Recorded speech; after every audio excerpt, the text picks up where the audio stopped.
Hello friends, मैंने बनाए हैं सर्दियों के लिए ये मेथी के लड्डू। 6 किलो से भी ऊपर है ये लड्डू। बहुत सारी मेहनत लगी है लड्डू बनाने में भी और वीडियो बनाने में भी। और देखो, मुझे बहुत बड़ा लगा है चटका जब मैं मोबाइल एडजस्ट कर रही थी। पता नहीं, व्यूज़ तो मिलते नहीं हैं, लेकिन ठीक है, मेहनत करना मेरा काम है। तो friends, welcome back to simple life Suvarna. ये 25 दिसंबर का दिन है, क्रिसमस का दिन है। ये दिन भर का सारा काम निपटा के आराम करके अभी बजे हैं मेरे घड़ी में 5:10। शाम का वक्त है। पूरा घर मेरा क्लीन है। अब चलते हैं किचन की तरफ। और यहाँ पर ये सब कुछ मुझे समेटना है। ये बर्तन जो है ये धुल चुके बर्तन हैं, इनको मांजना है। और मैं अब आपको दिखाती हूँ कि आज मुझे करना क्या है। करना है ये लड्डू बनाने हैं, जिसके लिए आया है पूरा सारा सामान। और मुझे बनाने हैं मेथी के लड्डू। जी हाँ, ये कोई मिठाई नहीं है, ये एक आयुर्वेदिक औषधि है। ये बनाऊंगी मैं तेल में। घी में बहुत सारे लड्डू आप लोगों ने खाए होंगे, लेकिन ये मेथी के लड्डू मैं तेल में बनाती हूँ। बर्तन मांजने से पहले मैंने चाय रख दी है और अब मैं मान रही हूँ बर्तन। जैसे बर्तन मान लिए, चाय पी ली। अब सबसे पहला जो काम है ये गुड़ को तोड़ना, क्योंकि गुड़ के साथ ये लड्डू बनेंगे। बहुत सारा गुड़ मुझे तोड़ना है। इसके लिए मैं क्या करती हूँ, ये सख्त वाला गुड़ मिलता है यहाँ पर, इसलिए इसको थोड़ा कूटने से थोड़ा सा मैं सॉफ्ट कर लेती हूँ और चाकू की मदद से उसके ऐसे पीसेस में निकालती जाती हूँ। ये मेरा तरीका है। गुड़ कैसा है इस पर ये निर्भर है। ये सख्त वाला गुड़ है, अगर थोड़ा सा सॉफ्ट वाला होता है तो उसको चाकू से भी हम काट सकते हैं। ये चाकू से नहीं कटता है। अच्छा, अभी आया है किचन में अनिकेत और वो मुझे कह रहा है कि मम्मी तो छुट्टी के दिन भी आराम क्यों नहीं करती, कुछ ना कुछ काम लेकर बैठ जाती है।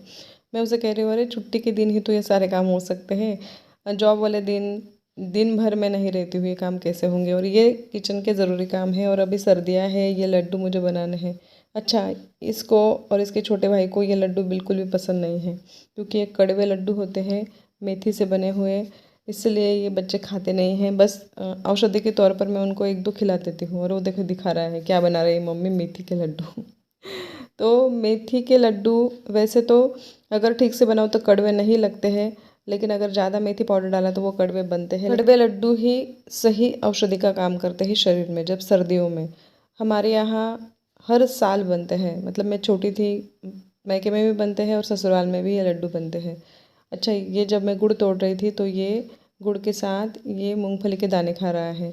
अच्छा, ये सेहत के लिए बहुत अच्छे होते हैं। अगर बच्चों में हीमोग्लोबिन की कमी हो तो हमें ये गुड़ और जो शेंगदाना है यानी कि मूंगफली के दाने हैं, ये थोड़े से मिलाकर उनको सुबह सुबह खिलाने से हीमोग्लोबिन की जो मात्रा है वो बढ़ने लगती है। ठीक है, अब मुझे तोड़ना है 2.25 किलो गुड़। और ये मेथी पाउडर है 200 ग्राम, लेकिन मैंने सिर्फ 100 ग्राम लिया है। अच्छा, ये 100 ग्राम डालने पर भी बहुत ज़्यादा कड़वे हो गए इस बार मेरे लड्डू। नहीं तो मेरे लड्डू बिल्कुल भी कड़वे नहीं होते।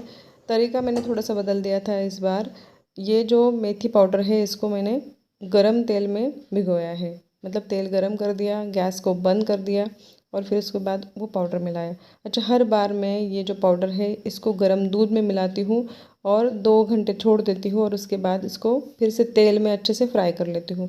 तो बिल्कुल भी कड़वे नहीं लगते। लेकिन मुझे किसी ने बताया कि तेल में भिगो के देखना, स्कूल में बताया, तो मैंने इस बार तेल में भिगोए तो बहुत ज़्यादा कड़वे बने हैं लड्डू। ठीक है, लेकिन हमें पसंद है। बच्चे नहीं खाते, बच्चों के लिए दूसरे बन जाएंगे। अब यहाँ पर सारी सामग्री रखी हुई है, सारे ड्राई फ्रूट्स और ये गेहूं का आटा। ये 1 किलो गेहूं का आटा है। और ये सारी जो चीज़ें हैं जैसे छुआरे है, सूखा नारियल है, ये सारे सारे 250 ग्राम है। और यहाँ पर मैंने अखरोट लिए हैं, ये भी 250 ग्राम है। बादाम 250 ग्राम है। काजू 250 ग्राम है। ये सिंगाड़े का आटा 100 ग्राम है। और साथ में लिए मैंने गोंद, ये भी 250 ग्राम है। और खसखस ली है, ये 10 ग्राम खसखस है। और ये हलीम लिए हैं, हलीम कह सकते हैं हम इनको, हड़ीव कहते हैं। ये बहुत अच्छे होते हैं सेहत के लिए। सिर्फ 1 चम्मच और 10 ग्राम ली है मैंने हरी इलायची। ये सारी सामग्री। और अब ये जो आटा है इसको मैं करूँगी मैरिनेट मेरे तरीके से। अच्छा, मायके में बनते हैं लड्डू, मतलब मेरी माँ से ही मैंने सीखे हैं, लेकिन ये जो तरीका है ये सिर्फ मैं करती हूँ फॉलो, ये कोई नहीं करता, ना ससुराल में ना मायके में। तो मैंने आधा कप लिया है पानी और आधा कप लिया है तेल। इसको गरम कर लिया है और अब ये इसका मोयन मैं लगाऊंगी इस आटे में। आटा, अच्छा, ये जो गेहूं का आटा है ये कैसे बना है।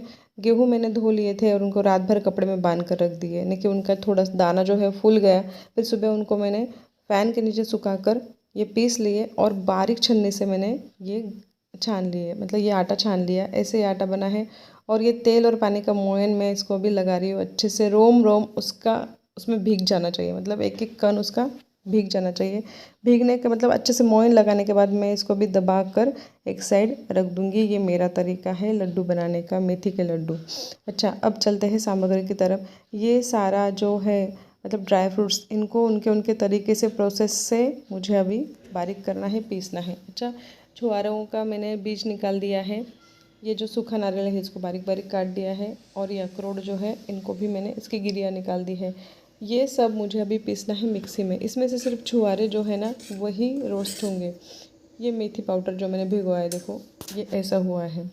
छुआरों को गरम इसलिए कर रही हूँ ताकि ये जल्दी जल्दी पीसे जाए। ऐसा करने से मतलब गरम गरम होते ही उनको हम अगर मिक्सी के जार में डाल दें और तुरंत पीसे तो बहुत बारीक ये पीसते हैं। ये तरीका इस बार मैंने अपनाया है। या फिर इसको ऐसे भी पीस सकते हैं, लेकिन मिक्सी बहुत ज़्यादा गर्म हो जाती है, मिक्सी को बहुत ज़्यादा मतलब हार्ड वर्क करना पड़ता है। तो ऐसे ये छुहारे मैंने बारीक किए हैं। मैं छोटा छोटा बैच लेकर इनको मैं भूनती जा रही हूँ और इसको तुरंत मिक्सी के जार में डालकर पीसती जा रही हूँ। ऐसा प्रोसेस में करने की वजह से ये छुहारे बहुत जल्दी पिस गए मेरे इस बार। अब मैं पीस रही हूँ अखरोट। ये सारे जो बहुत ज़्यादा मुलायम सामग्री होती है जल्दी जल्दी पीस जाती है। मैं कभी भी कोई भी ड्राई फ्रूट रोस्ट नहीं करती हूँ, ऐसे ही पीस कर उनको लड्डुओं में डालती हूँ। ये मेरी माँ का तरीका है, वो ऐसे ही बनाती थी, इसलिए मुझ में भी वही आदत है। मैं कभी कोई ड्राई फ्रूट रोस्ट नहीं करती हूँ। उसका ये मानना था कि अगर ड्राई फ्रूट को रोस्ट किया गया तो लड्डू जो है बाद में खाने में अच्छे नहीं लगते, मतलब ड्राई फ्रूट जल्दी ख़राब होना शुरू हो जाते हैं अगर उनको रोस्ट किया। और उनको ऐसे ही पीस कर अगर हमने लड्डुओं में डाला तो लड्डू जो है उनकी लाइफ बढ़ती है और उनका स्वाद भी बढ़ता है, क्योंकि इनमें जो नेचुरल ऑयल होता है वो धीरे धीरे लड्डुओं में वो छोड़ते चले जाते हैं। और मतलब ड्राई फ्रूट्स में जो नेचुरल ऑयल होता है वो लड्डुओं में छोड़ते चले जाते हैं और लड्डुओं का टेस्ट बढ़ता चला जाता है। ऐसे करते करते मैंने सारे ड्राई फ्रूट वहाँ पर मैंने पीस लिए हैं। अब आखिरी में पीस रही हूँ मैं हरी इलायची चीनी डालकर, ताकि वो जल्दी से पिस जाए। ये जो पॉपी सीड मतलब खसखस है, इसको मैंने अच्छे से रोस्ट कर लिया है। देखो आप देख सकते हो अच्छे से गुलाबी होने तक, लेकिन जलने से पहले। और ये थोड़े से तड़क रहे हैं, तब मैंने उनको गैस से उतार लिया। अब मुझे यहाँ पर रोस्ट करने हैं ये हलीम। हलीम भी मतलब जब तक अच्छे से रोस्ट ना हो जाए, देखो ये तड़ तड़ करके उड़ने लगते हैं, इतना उनको रोस्ट करना है। तो इनको भी मैं पीस रही हूँ एक साथ। अच्छा, इनको ज़्यादा बारीक नहीं पीसना है, थोड़ा दरदरा ही पीसना है, इस प्रकार। अब तलना है मुझे गोंद। एक एक प्रोसेस से ये लड्डू बनते जाते हैं। बहुत लंबी प्रोसेस होती है, ये तो मैं जल्दी जल्दी दिखा रही हूँ, बहुत टाइम मुझे लग गया इन लड्डुओं को।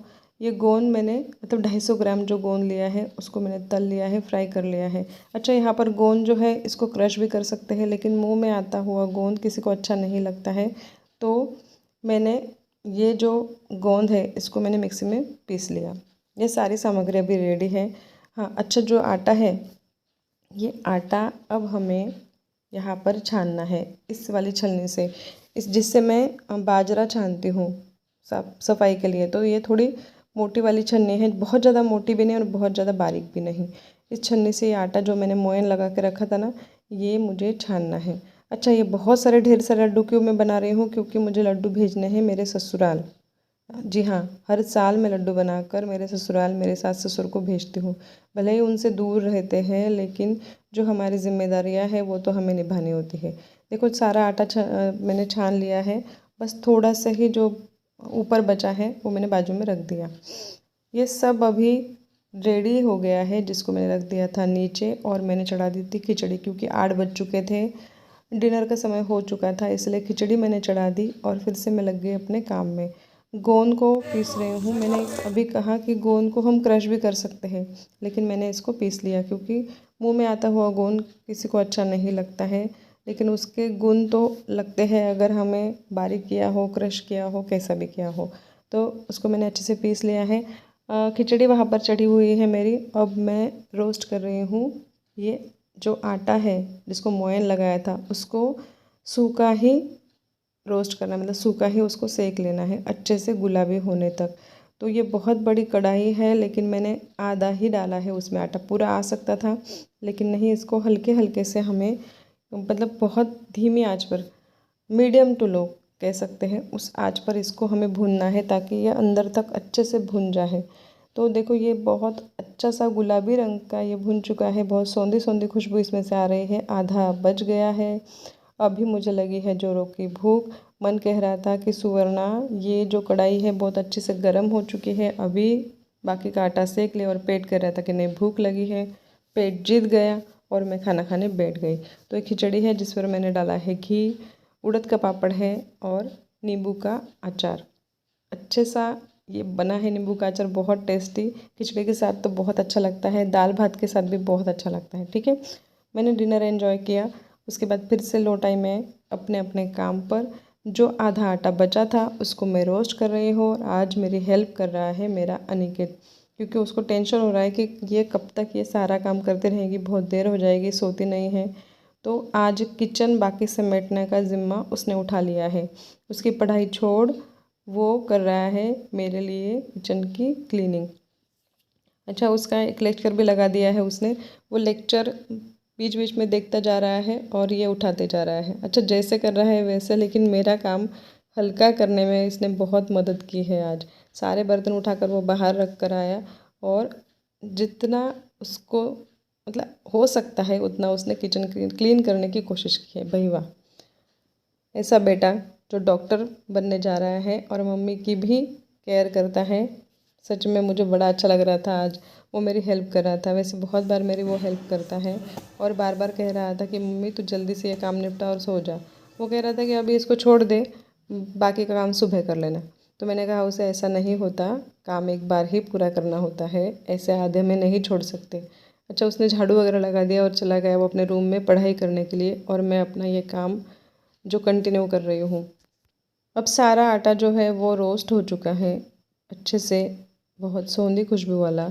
अब ये जो सारा गुड़ है, ये गुड़ मैंने डाल दिया है कढ़ाई में और तेल डाला है। जितना बचा है अभी तेल, वो मूंगफली का तेल, वो मैंने इसमें डाल दिया है। ये सब कुछ करने के बाद ही हमें गैस ऑन करनी है। सबसे पहले गैस ऑन करके ये नहीं डालना है, क्योंकि डालते समय ये नीचे लग सकता है और ये जल सकता है, इसीलिए पहले डालने के बाद गैस ऑन करना है। ये जो रोस्टेड आटा है उसमें मैंने सिंगाड़े का आटा ऐसे ही डाल दिया है कच्चा ही, क्योंकि ये जो चाशनी बनेगी तेल के साथ गुड़ की, ये इतनी गर्म होती है, ये अपने आप सिंगाड़े का आटा उसमें सिक जाएगा।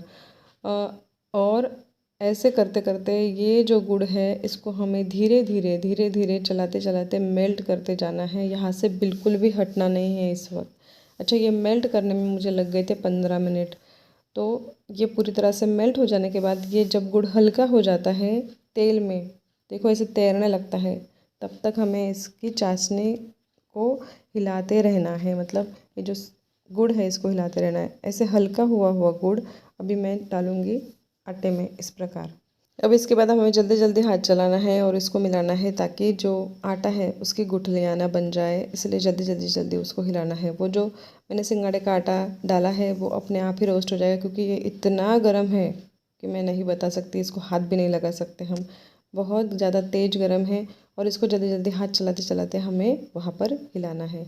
अच्छा, ये हो जाने के बाद मैंने इसमें डाला ये जो मेथी पाउडर मैंने भिगो के रखा था तेल में, ये मैंने डाल दिया। अच्छा, मुझे बाद में बहुत ज़्यादा रिग्रेट हुआ कि मेरा जो प्रोसेस है दूध में भिगाने वाली वही मैंने करनी चाहिए थी। तेल में भिगाने से ये लड्डू बहुत ज़्यादा कड़वे हो गए हैं। ठीक है, तो अब इसमें मैंने डाला हरी इलायची का पाउडर और ये जो मैंने खसखस हलीम पीसे थे ये भी इसमें मैंने डाल दिया और इसको मैं अभी मिलाते जा रही हूँ। अभी ऐसा लग रहा है कि बहुत पतला हो गया है, तो नहीं, जैसे ही मैं इसमें अब ये सारे जो ड्राई फ्रूट मैंने पीस कर रखे हैं वो मैं इसमें डालूँगी, तो अपने आप ही ये सारा जो है ये ऑयल इसमें सोख लेगा। और ये इतना ज़्यादा गर्म है कि इसको हाथ नहीं लगा सकती हूँ अभी भी, बहुत ज़्यादा गर्म हुआ है। और आखिर में मैंने इसमें डाला है गोंद जो मैंने पीस कर रखा था। इसके बाद मैंने किचन में यहाँ वहाँ देखा कि भाई कुछ चीज़ तो रह तो नहीं गई है डालने की, क्योंकि बहुत सारी चीज़ें इसमें मैंने डाली है। ये नीचे बैठ गई हूँ मैं, क्योंकि ऊपर खड़े खड़े अभी लड्डू नहीं बन सकते। अच्छा, 3-4 लड्डू बनाने के बाद मुझे ये बात समझ में आई कि ये बहुत ज़्यादा सूखा हुआ पड़ा है, तो मैंने इसमें और तेल डाल दिया। मतलब मुझे लगा था 1.25 किलो तेल, और मैंने फिर से मतलब पहले तो 1 किलो तेल इसमें चला गया, उसके बाद मैंने आधा किलो से ऊपर तेल गरम किया और इसमें डाल दिया, और जो लड्डू बनाए थे वो भी इसमें मैंने फिर से तोड़ दिए। इस प्रकार ये जो बैटर है अभी अच्छे से गीला हो गया है तेल की वजह से, और इसके बाद जो लड्डू बनेंगे वो बहुत अच्छे बनेंगे। हाँ, तो मैंने पहले ही कहा कि ये कोई मिठाई नहीं है दोस्तों, ये एक औषधि गुणों वाले लड्डू है जो सर्दियों में खाने से हमारी हड्डियाँ मजबूत होती है, कमर दर्द नहीं होता है, मतलब कमर किसी को है तो कमर दर्द भी ठीक होने शुरू हो जाता है, और पूरे साल भर हमारे शरीर में एनर्जी बनी रहती है इन लड्डुओं की वजह से। तो इसीलिए ये जो लड्डू है सर्दियों में हमारे यहाँ हमेशा बनते हैं। अच्छा, ये लड्डू खाने का प्रोसेस यह है कि सुबह हमें ब्रश वगैरह करने के बाद, थोड़ा सा पानी पीने के बाद 10 मिनट के बाद, मतलब खाली पेट हमें ये लड्डू खाने हैं। ये खाली पेट ही खाए जाते हैं, ऐसे दिन में कभी भी नहीं खाए जाते। खाली पेट खाकर फिर 10 मिनट बाद पानी या चाय पीनी चाहिए। ऐसी प्रोसेस है इन लड्डुओं की खाने की। तो इसीलिए पूरी मेहनत करके ये लड्डू मैं बना रही हूँ, क्योंकि आधे मुझे भेजने हैं मेरे ससुराल। हाँ, अच्छा दोस्तों, अब तक अगर आप वीडियो देख रहे हो तो प्लीज़ मुझे कमेंट करना, ताकि मेरी मेहनत सफल हो जाए। लड्डू बनाने के नहीं, ये तो मैं अपनी फैमिली के लिए बना रही हूँ, वीडियो बनाने की मेहनत मेरी सफल हो जाए, ठीक है। तो ऐसे करते करते मैंने बहुत ढेर सारे लड्डू बना दिए। 10 बजे मैंने लड्डू बनाना शुरू किया था, अब बजे है 11:15, मतलब पूरे 1.25 घंटे लग गए मुझे लड्डू बनाने में, और मेरे हो गए हाथ बिल्कुल लाल लाल, क्योंकि बहुत ज़्यादा गर्म थे। अच्छा, अनिकेत फिर से आ गया मेरी मदद करने के लिए। किचन जो फैला हुआ है, अभी ये सारा मुझे समेटना पड़ेगा, ताकि मैं सुबह आराम से उठ सकूं। मेरे मन में, मतलब दिमाग में कोई टिक टिक ना हो, इसलिए सब कुछ मुझे अभी समेटना है, भले ही कितनी भी देर हो चुकी हो फिर भी। ये हरी इलायची के छिलके बचे हैं, जिनको मैं अभी चाय में इस्तेमाल करूँगी। ये सारा किचन अभी फैला पड़ा है, लेकिन मुझे एक एक करके सब कुछ निपटाना है, इसीलिए जो बर्तन धोने के हैं उनको मैं रख रही हूँ बाहर, बर्तन वाली धो देगी। हाँ, ये एक राहत है कि बर्तन मुझे नहीं धोने हैं, इतनी राहत मेरे मन में होती है, फिर भी बहुत अच्छा लगता है। मैंने सारा किचन क्लीन कर दिया, और किचन का टॉप मैंने अच्छे से रगड़ कर पोंछ कर साफ कर दिया। अच्छा, रात में अगर हम ये काम करके सोए तो सुबह हमारी सुकून भरी होती है, नहीं तो सुबह पहले ही उठते ही कामों की लिस्ट बहुत बड़ी होती है, मतलब दूसरे दिन के काम और होते हैं, और उसके साथ साथ अगर ये काम जोड़ लो फिर से किचन का जो रात का बचा हुआ है, तो बहुत बड़ा काम बढ़ जाता है। मतलब ऐसे समझ लो काम का पहाड़ ही नज़र आता है। इसलिए रात में जितना हो सकता है उतना हमें ये किचन क्लीन कर लेना चाहिए, भले ही हम कितने ही थके हो, उसके बाद तो सोने ही जाना है ना। तो इसलिए ये सोचो कि अभी तो सोना ही है, जितना हम कर सकते हैं उतना हमें कर लेना चाहिए। अच्छा, जो मैंने बर्तन वहाँ पर धोए हैं जो सुबह लगने वाले हैं चाय वाले, वो अब मैं किचन पर सुखाने रख दूँगी, और जो कुछ किचन पर खुला पड़ा हुआ सामान है उसको मैं ढकते जा रही हूँ। और अभी ये रख दिए हैं मैंने यहाँ पर लड्डू, बहुत सारे ढेर सारे। ये लड्डू अभी सुबह तक यही रहेंगे, और मैंने प्रज्वलित कर दिया है कपूर और लौंग। ये मेरी किचन की पूरी तरह से क्लीनिंग हो चुके हैं। बाहर मैं आपको अभी दिखाती हूँ कि जो बर्तन हम रखते हैं वो कैसे रखते हैं। ये अच्छे से ढककर हम ये बर्तन यहाँ पर रखते हैं। यहाँ पर कोई जानवर, मतलब कोई कुत्ता बिल्ली तो आता नहीं है, लेकिन फिर भी ये इत्मीनान रहता है कि ढके हुए हैं। आखिर में मैंने ये लड्डू जो है इनको भी अच्छे से ढक दिया है, और अब मैं चली सोने। उससे पहले करूँगी थोड़ी सी मैं स्किन केयर। अब स्किन केयर जो है वो मैं अपनी मर्ज़ी की नहीं कर सकती हूँ, क्योंकि मुझे है पिगमेंटेशन के लिए मैं क्या करती हूँ, सबसे पहले मैंने चेहरा धो लिया और गुलाब जल लगा दिया। और ये जो पिगमेंटेशन की क्रीम है जो मेरी फ्रेंड ने मुझे अभी अभी दी है, एक होममेड क्रीम है, उसने कहीं से ला कर दी है, तो वो उसने कहा कि इस्तेमाल करके देख, और सच में 2 दिन में मुझे थोड़ा सा फ़र्क नज़र आ रहा है। मेरे चेहरे पर देखो है थोड़ा पिगमेंटेशन। अच्छा फ्रेंड्स, आज का व्लॉग आपको कैसा लगा? अगर अब तक आप यहाँ पर हो मेरे वीडियो पर तो कमेंट ज़रूर करना। मिलती हूँ आपको अगले व्लॉग में। राम राम जी।